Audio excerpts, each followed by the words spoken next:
돈 고민을 해결해드리는 돈줄 상담소 시간으로 갑니다. 아시다시피 여러분의 소비, 저축, 투자 관련된 돈과 관련된 사연이라면 뭐든지 다 좋습니다. 특히 여러분의 재정 상황을 꼼꼼히 써주실수록 저희가 채택해드릴 확률이 높아지는데요. 그냥 상담만 해드리느냐, 선물이 많아요. 선물이 건강기능식품, 또 와사비 세트, 고속 무선 충전 마우스패드. 이거 긴 거죠, 옆으로. 그래서 이름도 깁니다. 고속 무선 충전 마우스패드. 또 백화점 상품권까지 저희가 최근에 추가로 드리기 시작을 했거든요.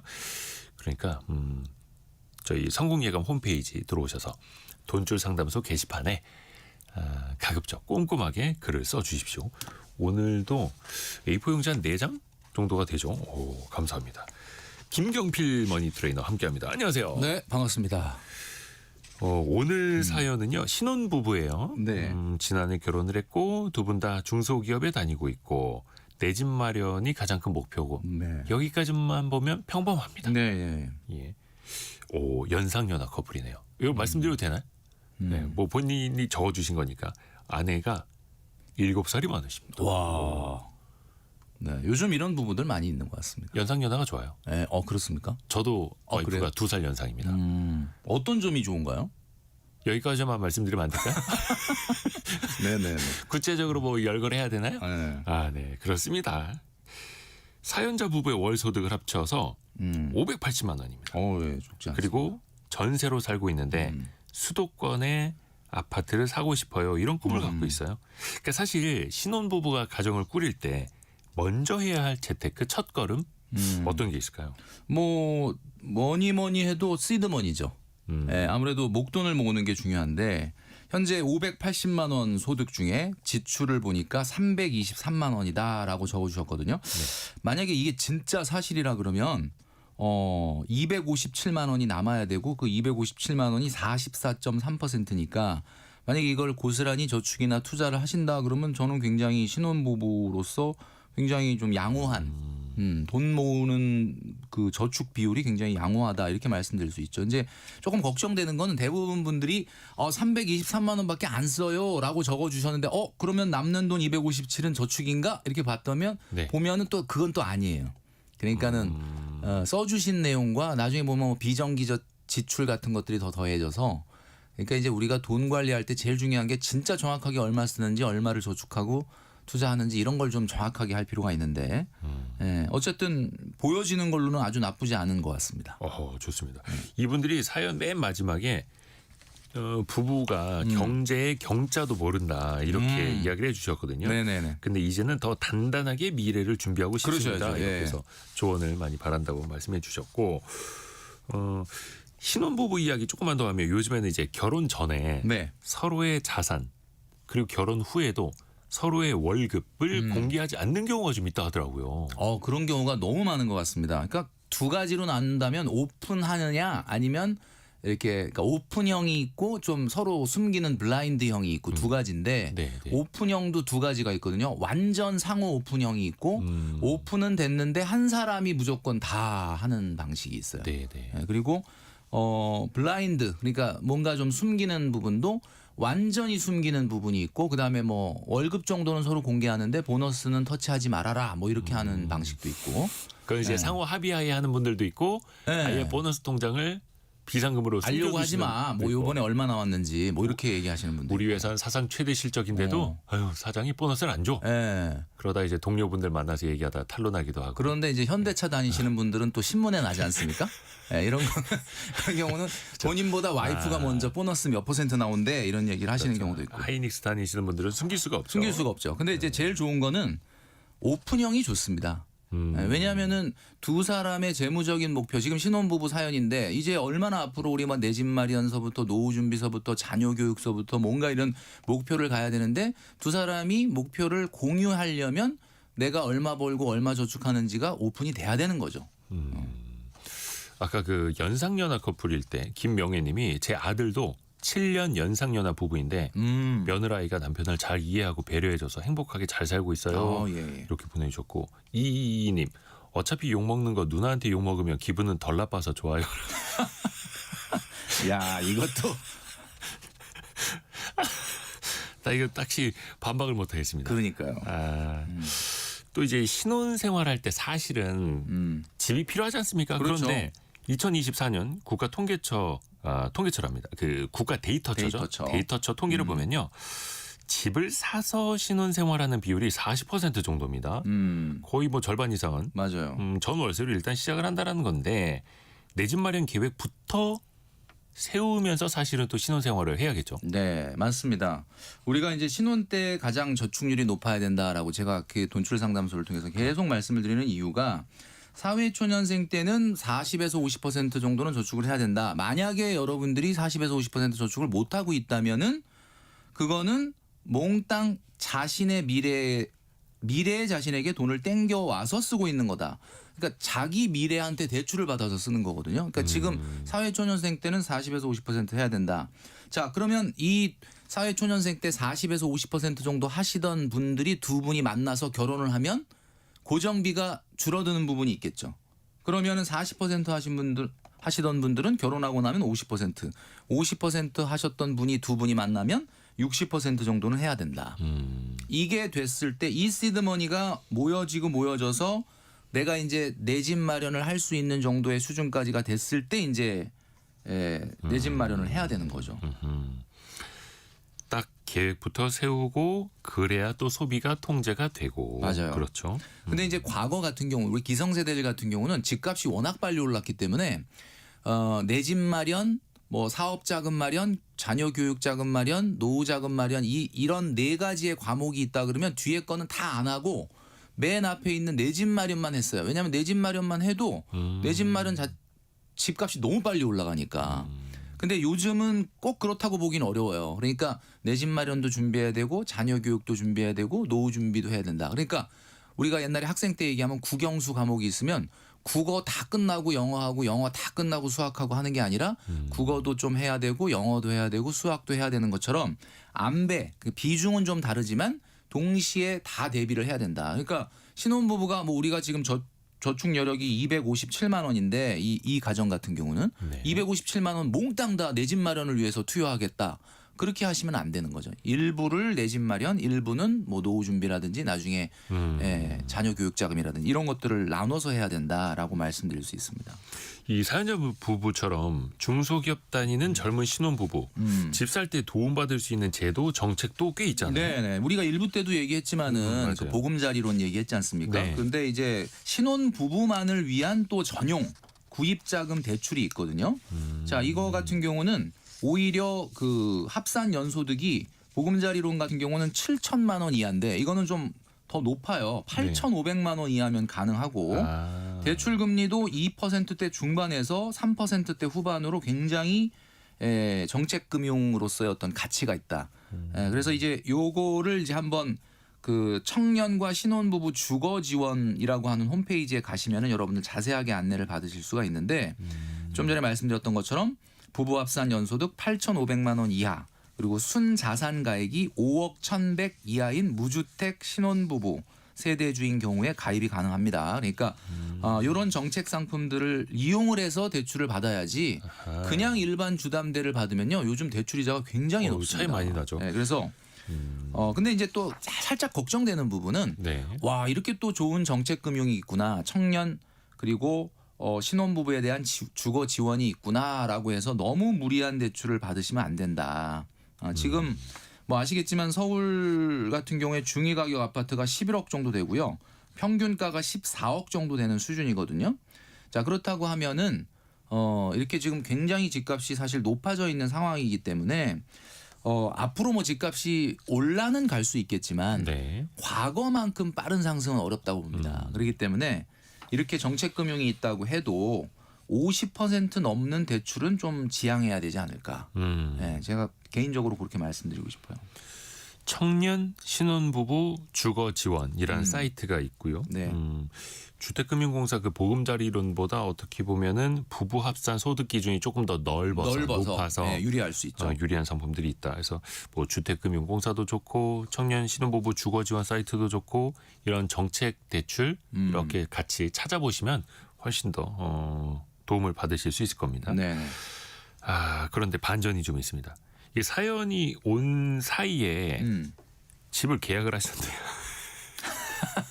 그러니까 이 고민을 보내시다가 보내시다가 산 건 아닐 거고 그 전부터 이제 이걸 살려고 그러니까 사연 보내신 지 하시려고 조금 하다가. 이제 시간이 지났는데 그 사이에 3억 8천짜리 경기도 한 지역에 있는 집을 계약을 했고 한 4월쯤에 입주를 하신다고 하는데 네네네. 입주도 얼마 안 남았네요. 지금 아니면 안 될 것 같다라는 생각이 좀 있었다고 하고요. 네네. 그래서 예적금 깨고 대출까지 다 끌어모았습니다. 네.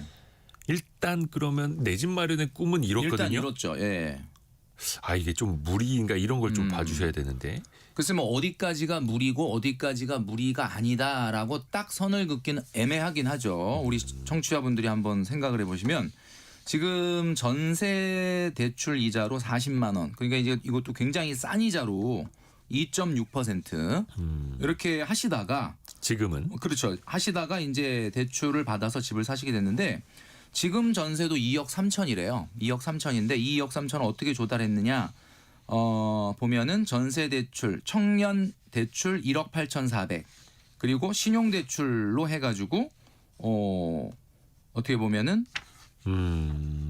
신용대출. 이번에 그러니까 신용대출까지. 집을 사서 갈 때는 신용대출까지 더 얹은 거예요. 신용대출까지 더 얹어서 그러니까 3억 8천만 원 정도 되는 집인데 대출을 주담대로 2억 6,600만 원을 받으시고 4천만 원은 인테리어하고 이사 비용이 들기 때문에 요거는 신용대출로 받았다 이렇게 써주셨거든요.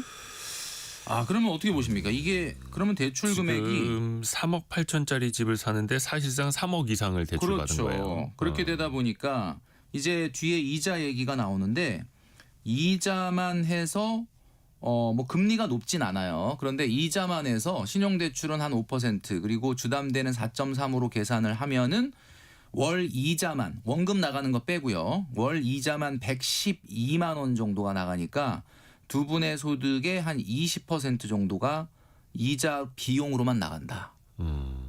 근데 이제 우리가 늘 말씀드리는 거지만 집이라는 게 굉장히 빠르게 상승을 해준다 그러면 이자 비용은 그냥 투자 금액일 수도 있는 거죠. 근데 집이 그렇게 빠르게 상승을 안 한다라고 하면 그냥 이거 어찌 보면 집이 안 오른다. 그러면 월세 내는 것 같은 느낌이 나실 수도 있거든요. 근데 이제 40만 원 정도 이자 내다가 갑자기 112만 원. 일단은 어쨌든 조금 무리한 거는 사실인 것 같습니다. 근데 이제 이 집이 근데 이제 집을 우리가 투자의 대상으로 보느냐 아니면 주거의 대상으로 보느냐. 나는 주거에 돈을 쓰겠다. 내 행복한 우리 가정이 그렇죠. 그죠? 그런 보금자리. 걸로 생각하고 비용으로 어느 정도 인식을 하신다면 뭐 절대 무리하다 안 된다라고 얘기하기는 어려우나 투자의 차원으로만 보면은 그렇게 사실 아주 적절한 투자는 아니고 약간 무리한 거는 맞아요. 왜냐하면 이렇게 사실 이게 112만 원이라고 하는 이자를 상쇄할 만큼 빠른 상승을 우리가 예상할 수 있는 시장은 아니다. 지금 상황은. 근데 이분들이 사연 보내주시면서 지금 아니면 안 될 것 같다라는 생각에 사셨다고 하는 거 보니까 집값이 자산 가치가 또 계속 올라가니까 우리가 저축을 해서 모아나가는 속도보다 집값이 더 많이 오르지 않을까 네네. 염려를 좀 하신 것 같아요. 그렇죠. 이제 이런 초조한 마음 때문에 이제 하시게 된 것 같은데, 근데 어쨌든 뭐 이걸 지금 무리한 거냐, 안 한 거냐, 잘한 거냐, 못한 거냐를 우리 입장에서 얘기하기는 지금 이미 일단 그렇죠. 결정을 하신 거기 때문에 그거는 뭐. 그거는 우리 청취자분들이 좀 무리를 했구나라고 판단하시더라도 어쩔 수 없습니다. 더 우리 앞으로 어떻게 해야 될지를 잘 생각하는 것이 더 중요하다. 이 부부한테는 그렇죠. 좋습니다. 네. 그러면 다른 분들도 좀 참고하실 수 있게 네. 월 소득 대비 대출 뭐 원리금 포함해서라도 몇 퍼센트를 넘어가면 좀 위험하다? 어떻게 봐야 될까요? 원금은 어쨌든 저축 효과가 있는 거 아니겠습니까? 예, 어찌 됐든 저축 효과가 있는 거니까 이자만 놓고 우리가 본다라고 봤을 때 지금 이런 정책 금융 상품이 아니라고 한다면 대출 이자는 주담대 이자율은 상당히 올라가서 4% 후반 이상이거든요. 네. 그러면 우리가 보통 통상적으로 5% 정도의 비용을 내고 그 집을 샀을 때 내 주거로서의 비용 이런 걸 감안하지 않고 오히려 어떻게 보면 투자의 차원으로만 보면 이게 나름대로 계산기를 두드려서 이게 투자를 하기를 잘했구나라가 되려면 최소한 집값이 이자율보다는 훨씬 더 많이 올라야 돼요. 왜냐하면 보유세라든지 이런 유지 비용이 또 있기 때문에 그렇죠. 그렇다면은 뭐 집값은 뭐 시기에 따라서 또 지역에 따라서 다르기 때문에 일률적으로 말씀드리기는 어렵지만 제가 봤을 때는 30-40%가 넘는 대출은 지금 상황에선 조금 무리가 아니겠느냐 이런 생각을 합니다. 좋습니다. 그리고 어찌됐든 간에 뭐 집을 계약을 했으니까 또 대출도 많이 받았으니까 남은 거는 뭐 허리띠 졸라매는 방법 네네. 이건데 소비를 보면요. 두 사람이 합쳐서 매달 320만 원 정도를 씁니다. 아까 두 분의 수입을 합치면은 한 580만 원 정도 네네네. 됐었죠. 거기에 320만 원 정도를 쓰는데 일단 이 정도 비율은 유지하면 될까요? 이분들이 대출 안 나가던 이자가 갑자기 나가는데 네. 그럼에도 불구하고 지금처럼 한 55%, 60% 정도만 소비를 하고 지낼 수 있다 그러면 정말 성공적이라고 말씀드릴 수 있을 것 같거든요. 왜냐하면 나중에 혹시 자녀가 태어나면 네. 또 생활비 압박이 생길 수가 있어요. 지금 현재 580만 원에서 이제 안 나가던 이자 112만 원이 나가면 이제 112만 원이 나가고 그다음에 원금 85만 원 정도를 또 갚으셔야 되는데 네. 그러면 383만 원이 남습니다.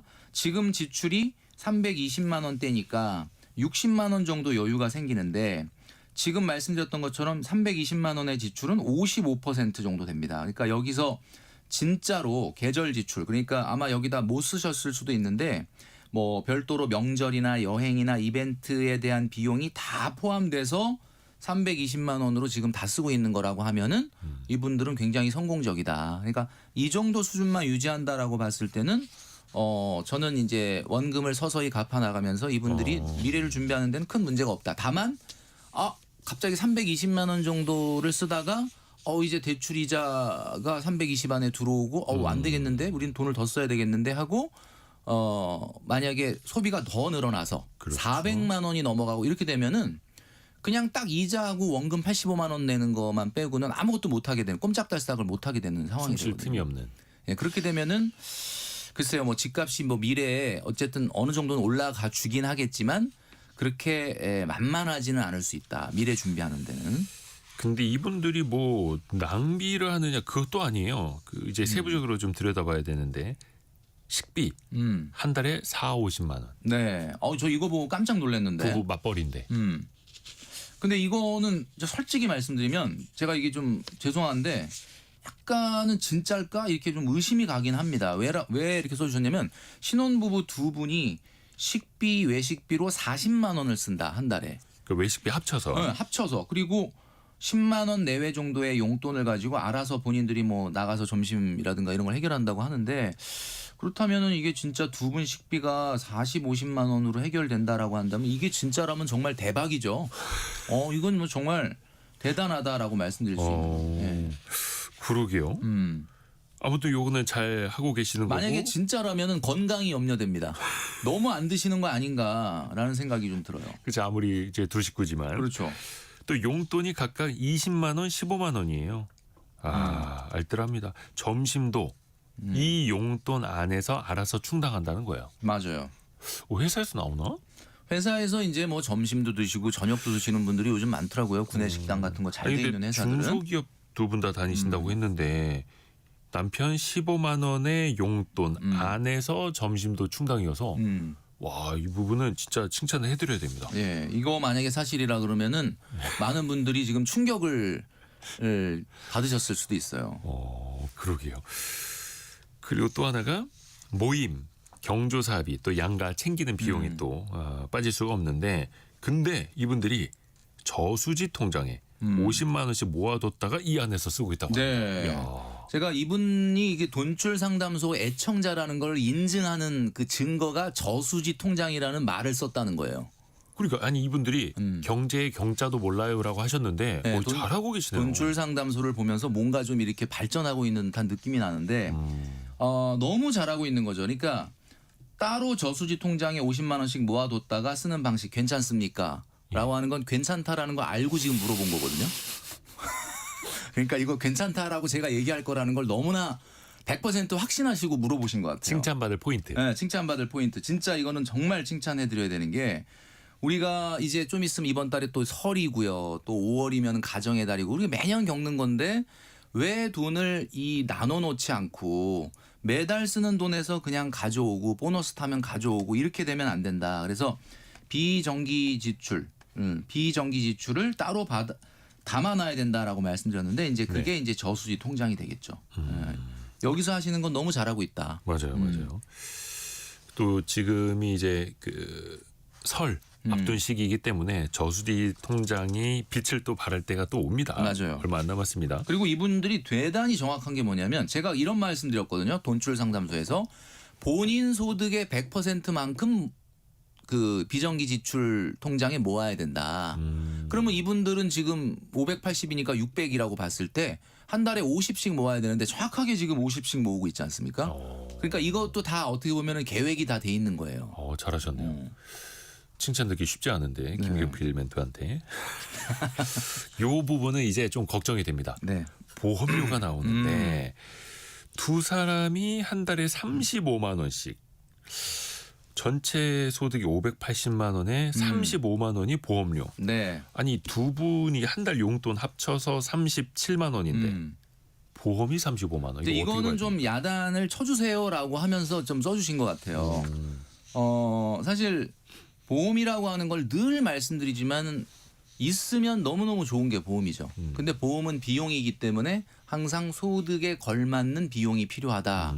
그래서 제가 말씀드렸지 않습니까? 3에서 5% 정도가 적당하다. 근데 이제 물론 우리나라의 보험은 여러분도 아시겠지만은 해지 환급금을 쌓아가는 보험들이 대부분이다 보니 보장에 비해서 보험료가 비쌉니다. 그러니까 가입하는 분들은 대부분 또 이게 저축의 효과도 있는 거 아니냐 이렇게 생각을 하는데 사실 최근에는 해지 환급금이 거의 없거나 전혀 없는 우리가 일부 때도 얘기했지 않습니까? 네. 예, 그죠. 무해지, 저해지 보험 다 듣고 계시는군요. 다 듣고 있습니다. 그 보험들 같은 경우는 상대적으로 보험료가 매우 보장에 비해서 싸요. 근데 그런 보험들로만 세팅을 하신다라고 하면은 보험료를 절반 이하로 줄일 수 있다. 그러니까 이 부부에게 필요한 보험료의 수준은 580만 원에 3%라 그러면은 15에서 20만 원인 수준이고 그 15에서 20만 원으로 낮추면 보장이 줄어들까 봐 우려하신다면 저해지나 무해지 보험으로 가입하시게 되면 보장은 그대로 유지하면서 보험료만 낮출 수 있다. 이렇게 말씀드릴 수 있죠. 남편이 29살인데 치과 보험을 거의 36,000원씩 내고 있어요. 네. 20대인데 뭐 그렇게 뭐 이제 곧 30이시긴 하지만 치과 보험 그리고 또 아내분은 실비 보험, 그러니까 실손보험이 91,000원대. 네, 이게 뭐 다른 보장들이 많이 붙어 있기 때문에 그렇겠죠. 종합보험 형식으로 되어 있을 거고 보험이라고 하는 거는 이제 제가 늘 말씀드린 거지만 소득에 걸맞는 정도의 보험료를 세팅하고 그 안에서 어떻게 하면은 그 경제 활동하는 사람의 그 경제력을 보호하는 거다 보니까 이제 두 분이 이렇게 둘 다 경제 활동을 하고 있는 신혼부부다라고 하면 우리 2인 가구 이 가정에는 사실 보험이 그렇게 엄청나게 필요한 스타일은 아니죠. 왜냐하면 가장 보험이 많이 필요한 가정은 어떤 가정이냐? 아직 자산은 없는데 한 사람이 돈을 벌고 자녀들이 있고 이런 경우는 그 가장이 경제력을 일시적으로 상실하거나 영구적으로 상실했을 때 이 경제적 충격이 크기 때문에 그런 가정 같은 경우는 보험이 많이 필요한데 이렇게 소득원이 나눠져 있고 아직 20, 30대고 자녀가 없고 그렇다면은 보험료는 3%로 충분하다. 제가 이렇게 꼭 말씀을 드리고 있는 거죠. 근데 지금은 좀 많이 높아요. 아니 뭐 높은 정도 수준이 아니라 야 이게 뭐 지금 뭐 거의 소득의 거의 30%, 야, 이 3분의 1을 보험료를 이거는 단단히 좀 혼나셔야 되지 않을까. 단단히 좀 각오를 하고 구조 조정을 해야 되지 않을까. 고정 지출 중에서 거의 3분의 1. 그렇습니다. 그러면은 이걸 거의 절반 이하로 좀 줄여야 되죠. 근데 아마 보험료는 줄여야 됩니다. 모르긴 몰라도 이분들이 이제 4월에 주담대가 나가기 시작을 하면은 압박을 받을 거예요. 생활비를. 그러면은 뭐부터 줄일까? 그러면은 이제 자연스럽게. 우리가 일부 때도 요즘 뭐 그 보험 해지가 좀 늘고 있다 이런 얘기했는데 대부분 생활비에 압박이 들면은 첫 번째로 꺼내는 카드가 보험료 좀 줄일까 이 생각을 하게 되는데 그렇죠. 보험이 중요하기는 하지만 너무 과한 보험료는 줄여야 될 대상인 것만은 분명하다. 그렇죠. 이렇게 말씀드릴 수 있죠. 그리고 꼭 필요한 것만 좀 가볍게 작게 그렇죠. 가져가는 것도 하나의 방법이고요. 맞습니다. 또 남편이 출퇴근할 때 쓰는 경차가 있습니다. 근데 이제 할부금은 남아있질 않다고 하고 주유비가 한 달에 15만 원 정도 네네네. 든다고 해요. 요건 어떻게 경차인데 건드려야 될까요? 이분 같은 경우는 약간 보니까 질문이 단짠으로 들어오는 것 같아요.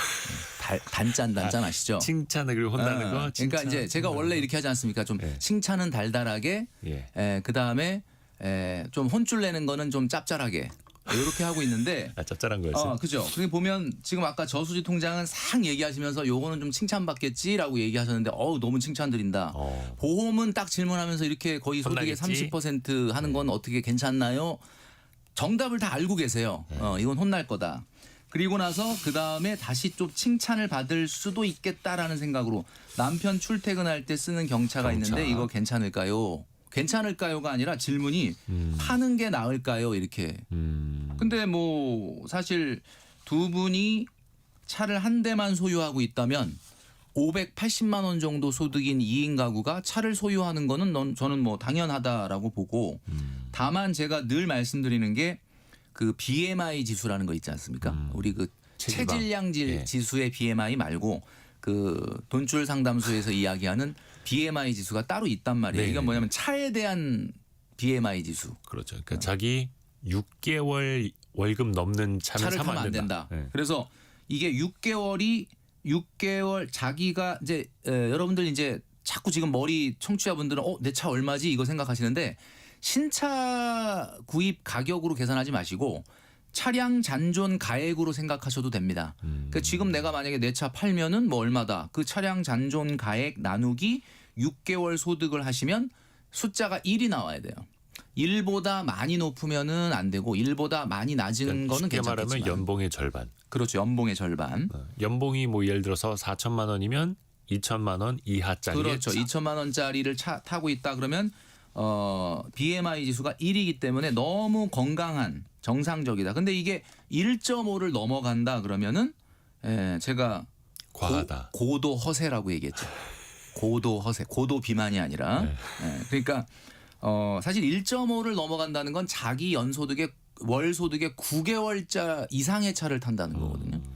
이제 그건 안 된다라고 했는데 이분 같은 경우는 출퇴근용인 경차를 파는 게 나을까요?라고 물어본다는 거는 제가 뭐 당연히 팔지 말라고 얘기하겠죠. 그렇죠. 아니 왜냐하면 또 신혼부부다 너무나 보니까 적당하죠. 아이를 낳게 되면 차가 또 필요해요. 맞아요. 그럼 그때 또 사게 되면 취득세 또 들어가고 막 이렇게 맞습니다. 되거든요. 물론 이제 경차는 그런 게 없는 것도 있습니다만 경차는 뭐 유지하신 게 그러니까 낫죠. 저는 어떻게 보면은 이런 말씀을 드리고 싶은 게 보험료는 너무 과하고 차는 살짝 소득에 비해서는 약한 것 같아요. 그러니까 물론 경차 타는 게 나쁘다는 건 아닌데 준중형 타셔도 돼요. 근데 보험료는 이렇게 막 70만 원 이건 안 된다. 이렇게 말씀드리고 싶어요. 자 그리고 아내분이 부업을 합니다. 부수입이 있어요. 그 부업이 그거군요. 유튜브라고 돼 유튜브를 있나요? 운영하는데 한 달 매월 30만 원 정도씩 이거 들어온다고 합니다. 훌륭한데요? 오, 달러를 예. 벌고 계세요. 예, 달러를 벌어들이고 제 있습니다. 작가님이 물어봤는데 부끄럽다고 채널 이름을 안 알려주셔서 좀 홍보 좀 이번 해드릴 수 기회에 있는데. 전국 방송으로 이 그러게. 구독자를 늘릴 수 있는 절호의 찬스였는데 아깝네요. 근데 또 더 잘하고 싶어서 크리에이터 강의, 유료 강의까지 또 듣고 있어요. 그 35만 원짜리. 35만 원은 근데 한 달에 35만 원이라는 얘기인가요 이게? 한 달에 35만 원인지 한 번에 근데 결제를 여기 해놓은 이렇게 돼 있네. 건지. 3월에 끝남. 예.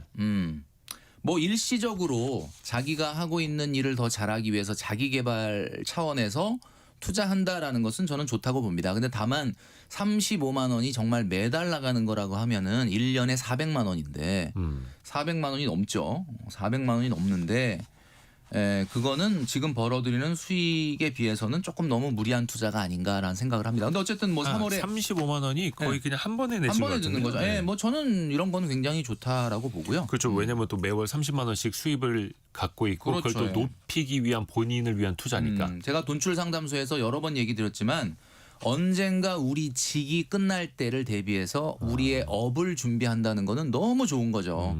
그러니까 지금 우리가 직이 주는 안정감 하나 있지 않습니까? 직은 정말 소중한 거죠.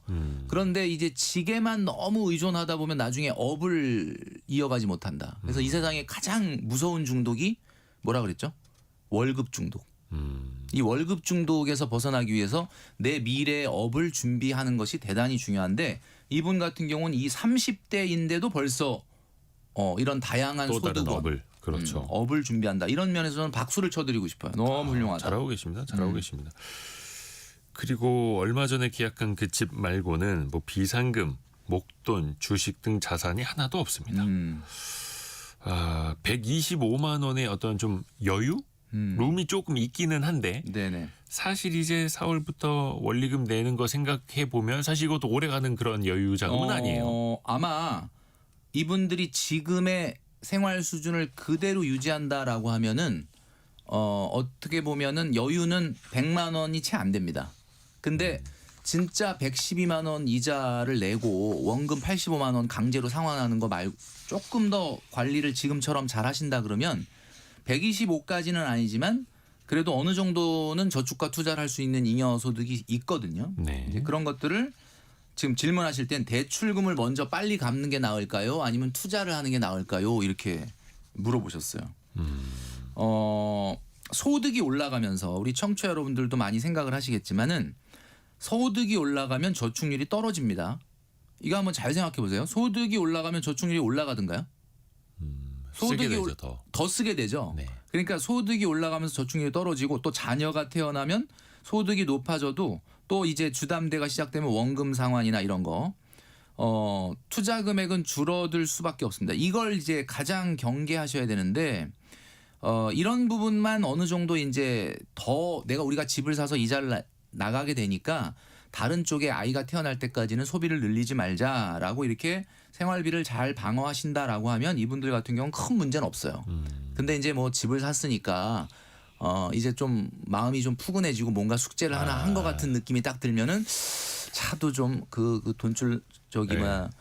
김경필 머니 트레이너도 그런데 우리가 경차보다는 좀 더 큰 차 타도 된다고 하더라. 그 말씀 괜히 하셨어요. 괜히 또 이 말 해가지고 차도 또 바꾸고 막 이러다 보면은 막 기하급수적으로 생활비가 늘어나다 보면은 예. 전혀 못하게 되기 때문에 마음의 허리띠를 좀 단단히 하실 필요가 있다. 풀지 말라는 얘기죠. 그렇죠. 왜냐하면 이게 내 집 마련하셨지만은 대출이 거의 3억이기 때문에 지금 3억 8천 정도 되는 집에 대출이 3억이다 그러면은 우리가 흔히 우스갯소리로 하는 얘기지만 안방만 지금 두 분 거고 작은 방하고 거실 화장실은 아직 은행 거잖아요. 그렇죠. 그러니까 그런 부분을 좀 생각을 하셔야 될 것 같습니다. 그리고 또 기존에 주식 투자도 100만 원 정도만 소액으로 해봤는데 어떻게 투자할지 잘 모르겠고 손실만 봐서 겸사겸사 정리했습니다. 이렇게 보내주셨거든요. 네.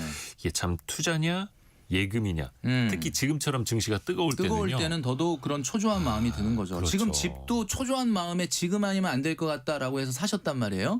자, 잉여소득이 얼마나 남을지 두 분이 앞으로 생활을 어떻게 하느냐에 따라 다르겠지만 그래도 50에서 100 정도의 잉여소득을 어떻게 할 거냐. 제가 봤을 때는 대출 원금을 먼저 갚는 거는 아닌 것 같고요. 저축이나 투자를 하시는 게 맞을 것 같은데 중요한 거는 저축과 투자를 할 때 원칙이 있습니다. 지금과 같이 또 장이 또 코스피 같은 경우는 불과 6, 7개월 전에 3천을 넘었거든요.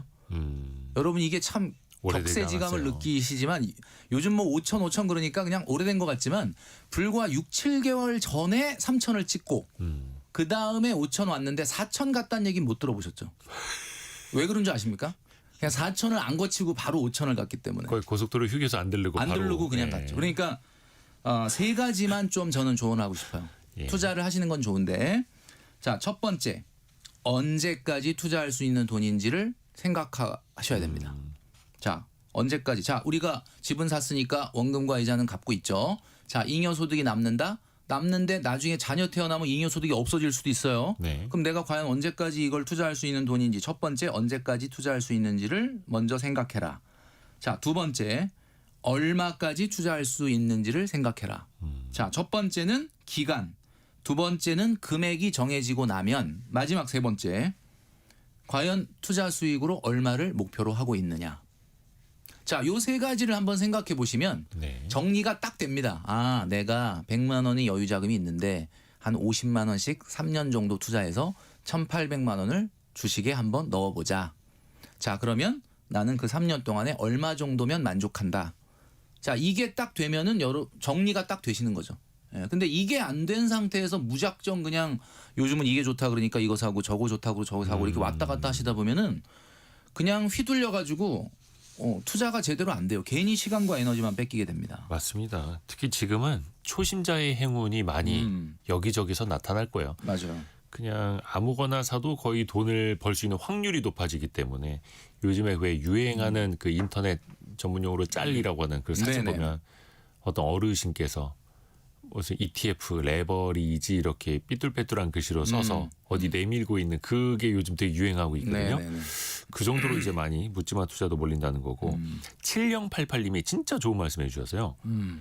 일단 성공회감 들으면 현명한 가게 운영이 됩니다. 이렇게 보내주셨고 네. 주식이 난리를 쳐도 1억 모으기를 먼저로 실천하고 있습니다. 아, 이렇게 훌륭합니다. 진짜 잘하시는 겁니다. 이게 왜냐하면 본인이 실력 제대로 올라오기도 전에 실력이 생기기도 전에 투자부터 하시거든요. 그게 아니라 저축을 하면서 투자를 공부해 놓고 어느 정도 체력이 될 때, 체격이 커졌을 때 그때 실전 무대로 나가야 되는데 맞아요. 많은 분들이 일단 돈 생기면 그냥 실전 무대로 나가시거든요. 뭐 최근에 워낙 빠르게 올라가다 보니까 그런 것 같습니다. 맞습니다. 그리고 또 이분들의 고민 중에 하나 마지막으로 요거 이제 집을 마련하지 않습니까? 근데 향후에 조금 더 나은 지역에 한 5억 정도 하는 집을 또 사서 갈아타고 싶다라는 생각을 갖고 계세요. 그러면서 청약 통장 하나는 또 남겨놨다라고 하는데요. 네. 앞으로는 좀 어떻게 해야 될까요? 청약 통장에 납입을 하시는 거는 뭐 금액이 아주 크지 않다 그러면 네. 뭐 유지하시는 것도 나쁘지 않지 않을까라는 생각은 합니다. 청약 통장 하나는 갖고 있어라. 그것도 부담되지 않는다면 그렇죠. 오늘도 역시나 김경필 머니 트레이너에게 단짠단짠으로 들었습니다. 고맙습니다. 감사합니다. 네, 감사합니다. 라디오 정보센터 다녀옵니다.